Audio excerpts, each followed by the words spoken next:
So the pistol squat. I did a post today on Instagram of the pistol squat, and I kind of mentioned that it's trending. It's very, very popular. You see it all over social media these days, and you see a lot of different kind of dangerous, honestly, variations where a lot of pistol squats on things like kettlebell handles and a lot of balancing acts, that kind of thing, which are cool. They're kind of fun to look at. But I've always looked at anything that's squat based. Your feet and your body really wants a stable thing to stand on. It wants that feedback from something stable. And so, the balance boards, different things, they're kind of cool to watch, but it really comes down to why are you really doing it? Are you doing it for Instagram likes? That's one thing.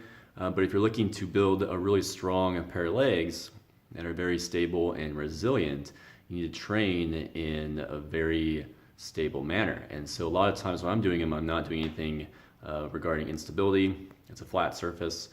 And I actually don't even use a pistol squat so much as a strength building tool as I do kind of a self-assessment, really. It demands a tremendous amount of ankle mobility, hip mobility.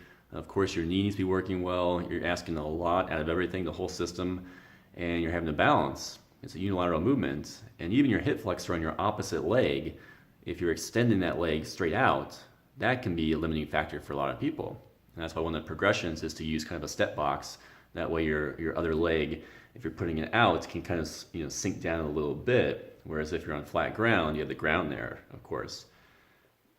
So it's interesting how it's different uses depending on what you want to do with it. But for me, one of the things that I do about one pistol a day, one pistol squat, and primarily to kind of test myself as a self-assessment. Because you're asking so much of that kinetic chain, for me personally, I think a lot of people out there, your quads are going to be really, really lengthened because you're doing a complete kind of ass to grass squat on one leg. And when you're asking that much, you're getting a lot of lengthening out of your quads. And so if I have really tight legs and I've been doing a lot of squatting, for instance, a lot of front squats, a lot of different Bulgarian split squats and really kind of loading the weight, I personally tend to get kind of tight in that area, and I will notice it, I will feel it, I will know it's there when I'm doing a unilateral pistol squat. I'll feel that tightness, and so it's kind of a way for me to, one, keep that that groove, to kind of grease that groove, so to speak, and keep the movement and keep the mobility and the strength. But it's more for me to kind of check in with myself and just see how the whole system, i.e. my body, is kind of working and running that day, that week, that month. So don't always think of it so much as a party trick as much as it can be in some ways, kind of more of a tool to keep yourself healthy and happy and keep pushing onward. What do you guys think? The pistol squat, is it something you can do? Do you want to see kind of tutorials on this channel about my progression that I use to get there over time?